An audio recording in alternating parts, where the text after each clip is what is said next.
Hey everyone, time for another shaky handheld, probably out of focus video that I do here with my fingers in the way like that.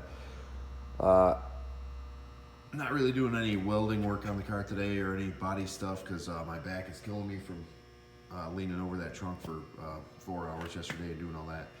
But I figured I'd shoot a shot of this system I'm doing for the uh, replacement fuel cell in this car. This is a Speedmaster cell, which I'm sure is made offshore somewhere or whatever. I don't know. I don't care. It costs 200 and maybe just over two, probably around 250. I think it was roughly. Let's say. But I retrofitted it with the Holley in-cell pump with 10 AN outlet and 8 AN return. It's a pretty awesome unit here. Don't if you want to go this route, because this was the cleanest setup I had. I want to replace the underneath the car setup I had where the cell outletted under the trunk and wrapped around to a big Barry Grant 280. This is a better system, way better. It's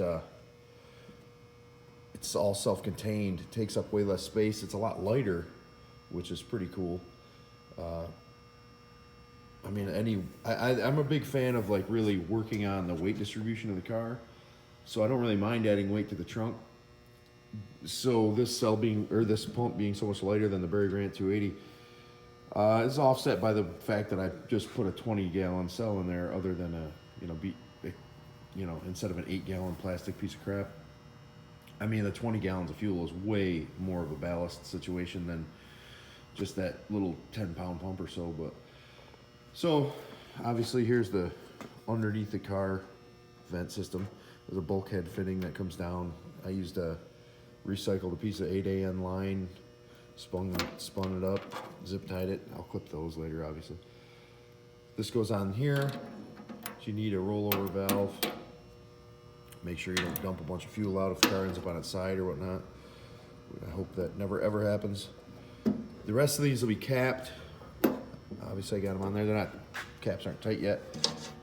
These two come with the Speedmaster cell, which is cool. They're 10 AN outlets on this guy.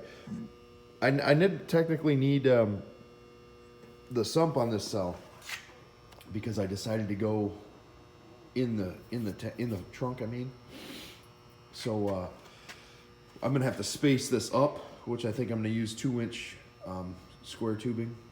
Just put a couple little, lay down a couple 2-inch things, drill through them, mount them on the floor. I don't know how I'll do that yet. Weld it maybe, I don't know.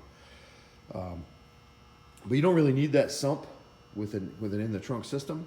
I get that. I understand. It would have made it a little easier. Made it sit flush on the floor. But I kind of changed plans in the way and end up with this one. But really, it's not a bad deal because, in my eyes, this gives you a way to drain it. You know, some of them are just full things. This is a lot easier to drain if I need to. Take it out and just crack those and tip it, and it'll all drain.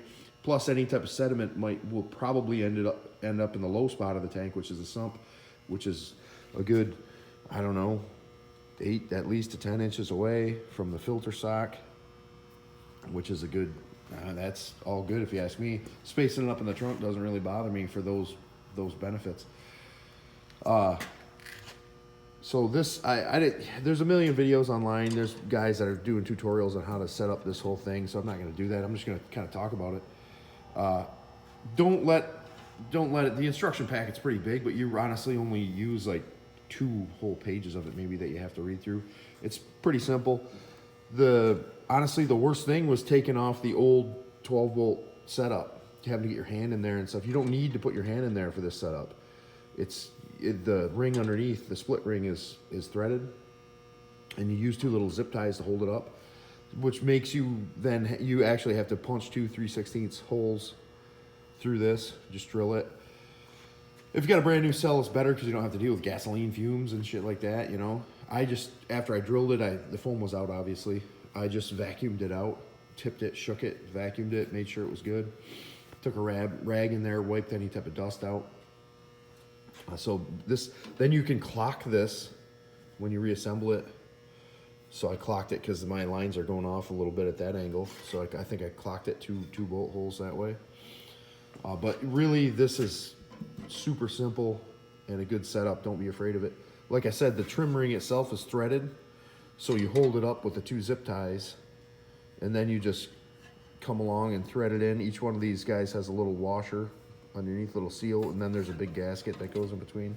But and then you do also, as you build this, you have to set up your depth of your tank. This was super easy because the depth of this tank was about 9 7/8. And it was, I only had to move the pump on the 2 rods, I don't know, maybe half an inch to get it just adjusted correctly. And then I had to trim off maybe a 1/8 of an inch off the return filler hose pipe that you have to stick on. That was a pain in the ass. Sticking the plastic filler tube on. Let me see if I can see it in the directions to show you. They tell you just, I don't know if it'll be in here or not. They say just press the filler tube onto the return barb. No, there's not a picture of it. But you don't see it in this picture either. Either way, there's a little piece of black hard plastic tubing that you have to push up on the filler barb. That's, I don't know, maybe that's it right there. I can't really see looking at the phone. But that hard plastic barb, or hard plastic hose, is nasty hard. It's really hard. And I had to lube it up with some WD-40 over there and press it on there downward as hard as I could. With this guy was upside down sitting on this piece of OSB board. And man, I pushed it as hard as I could to get that on there, and it finally went real slow and then I hose clamped it with a supplied hose clamp. But man, I don't see how any type of older dude, like I'm in my mid-40s, I'm a pretty strong guy.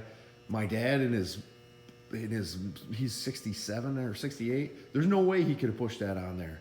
Let alone any smaller statured, like, female hot rodder people who are working on that. My girlfriend could have never pushed that on there. It's ridiculous, man. I don't know why there's not an easier way to do that, or maybe use a little bit different material. That's the only real complaint I have.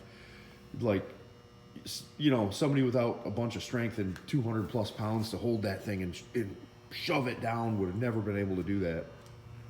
But I got it done anyhow. And this guy doesn't come with these 2 AN O-ring fittings, the 10 and an 8. They didn't come with that. You had to buy those separately.